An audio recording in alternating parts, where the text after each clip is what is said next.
Տվեք Տիկին Ղազարյան։ Լավ չէ, ես օգտվում եմ հարց տալու իմ իրավունքից։ Տիկին Ղազարյան, երբ որ դուք այս նախաձեռնությունը հղանում էիք, ինչու նախապես չեք խորհրդակցում եկեղեցու ներկայացուցիչների հետ, միգուցե շատ ավելի խորքային լուծումներ կառաջարկվեին, իսկ միգուցե խորհրդակցել եք։ Որտեղ մենք հիմա գնում ենք post factum վիճակի հետ, Գերագույն խորհրդի հայտարարությունը եւ այլն տարբեր տեսակետներ են հնչում, երբ որ արդեն նախագիծը շրջանառության մեջ է դրվել։ Իսկ միգուցե պետք է որ դուք նախապես հայ առաքելական եկեղեցու հետ խորհրդակցեք, մանավանդ հատկապես այս նախագիծը ուղղված է եկեղեցու ժառանգությանը։ Այո, համազգային ժառանգությանը, բայց նաև սեփականության իրավունքով բնականաբար եկեղեցուներ պատկանում։ Նախապես ավելի արդյունավետ կլիներ եւ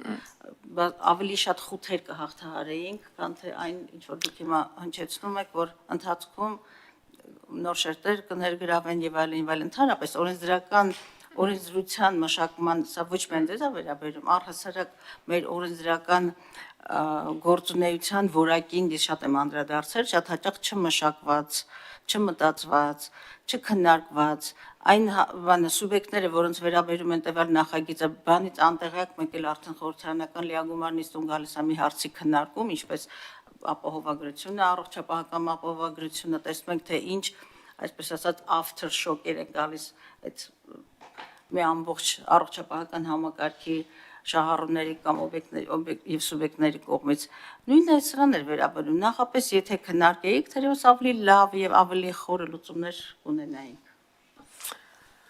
Շնորհակալություն Տիկին Ղազարյան, շատ լավ եւ հետաքրքիր հարց է շահառուհաշահակիր համայնքի հետ նախապես քննարկելու մասին հարցը նախ ես չեմ կարծում որ ավելի խիստ լուծումներ կկարողանայինք ունենալ, որովհետեւ միևնույն է արդարադատության նախարարությունը համաձայն չի դրա հետ հիմա ես ավելի խիստ կարգավորումներ եմ առաջարկել 10 անգամ մեղմացրել ենք միջև հասել ենք այստեղ եւ ես գիտեմ էլի որ ավելի խիստ կարգավորումների պարզապես կառավարություն բացասական կտար եւ առաջ չէինք շարժվի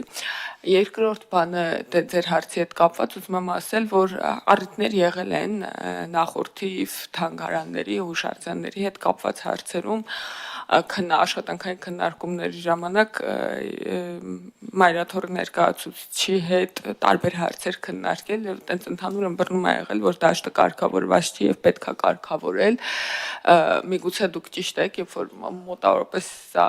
ոնց որ առաջի անգամ այս հարցին մոտեցել ենք մի տարի առաջ եւ ճիշտ կլիներ երբ որ գաղափարից արդեն անցանք աշխատանքային փուլի քննարկման կանչենք հենց կոնկրետ պատասխանատուին բոլոր կրոնական կազմակերպություններից, որոնք տիրապետում են հուշարձանների հետ կապված հարցերին եւ քննարկենք իրենց հետ, բայց քանի որ ձեր հարցը կոնկրետ մայրաթոռին է վերաբերում, մի քիչ անհարմար պահեր էլի այդ ժամանակ այնտեղ մայրաթոռում զբաղված էին ինձ եւ իմ գործընկերների համախոհներին նզովելով եւ տենց անիծյալ եւ անգերեզման մաղթանքներ հղելով ու ոնց որ սերնդեսերունդ աստանդական եւ անհայրենիք մնալու Տիկին Ղազարյան համերաշխության մասին էի խոսում միջև այդ տարօրինակ հարցը տվեցիք որովհետեւ այդ դուք չգիտեք ինչ է անհնար հիմա խոսել իրանց հետ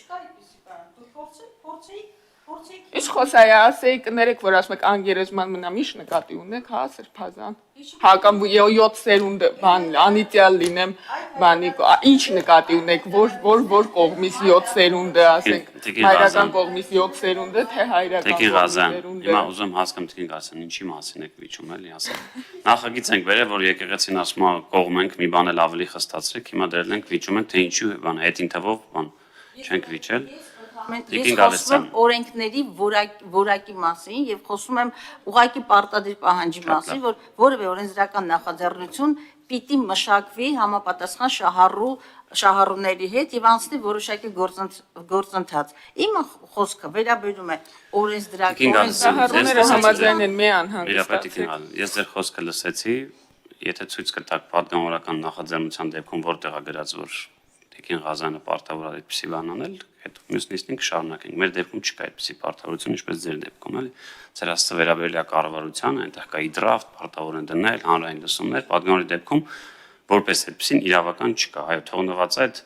այսպես ասած քո գործունեության վրա եւ Տիկին Ղազարյանը արդեն նշեց։ Վերջում այստեղ մեր ցանկացած նախաձեռնության մեջ